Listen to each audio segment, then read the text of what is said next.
Beginning in 1995, our country has been invaded by a frightening new wave of paranormal beings. Should you have the misfortune of meeting one of the black-eyed children, they will ask you a question. Your answer to this question just may determine whether you live or die.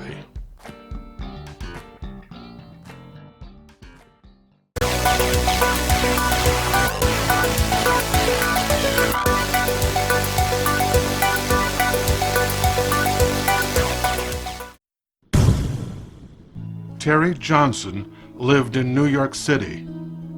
He rode the subway back and forth to work at 2 different restaurants, 6 days a week. One was Italian, the other was a burger joint. He was 25 years old when he first saw a peculiar child in a subway car. Only 3 feet tall, wearing a baseball cap. The youngster wore his cap visor down, like an army soldier. Other than that, Terry thought it was a normal 10-year-old. Until it looked back at him. Its eyes were shiny and wet, like the eyes of a lower animal. After that, the kid basically ignored him. The child sat there, expressionless, head straight, no matter what happened. He never turned his head. He was always on the subway in the afternoons. Terry even got used to him, and when his fear subsided, he grew curious.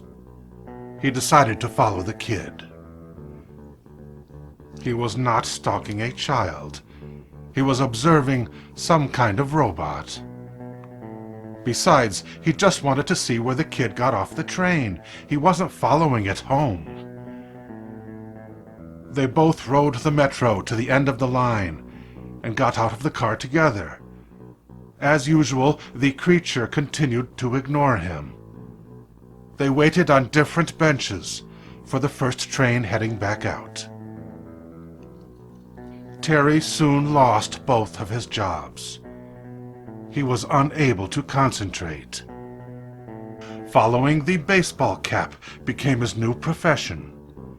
He would observe the child for hours, riding from one end of the city to the other. Terry never had the nerve to track the creature in the evening hours, when the subway stopped running at night. Until chance deposited them on the opposite seats in the same car. Blank, obsidian eyes of the kid stared straight ahead, directly at Terry, unblinking. Terry tried to stare down the kid until the subway train was being parked. It slowed to a crawl and then stopped. The end of the line for the night. Terry could see into the windows of more trains on both sides. The child smiled at him. It said, "Can you help me, mister? I need someone to walk me home." Terry just sat there, in a state of shock. "I'm scared," said the child. "I could really use your help." Terry could only shake his head and pray the thing would understand that his answer was no. Suddenly, the small boy became very angry. "It's your responsibility to look after me. I am helpless." That's when Terry closed his eyes. He thought he heard the boy walk out of the car. When he opened his eyes again, the creature was gone, and he relaxed for the first time in months. It was a half hour later when he decided to leave the car himself. But when he poked his head out of the door, there was no room to descend. All the space between the parked trains was filled with black-eyed children. Terry must have passed out, because when he woke up, the subway car was pulling into a station. He didn't care what station it was.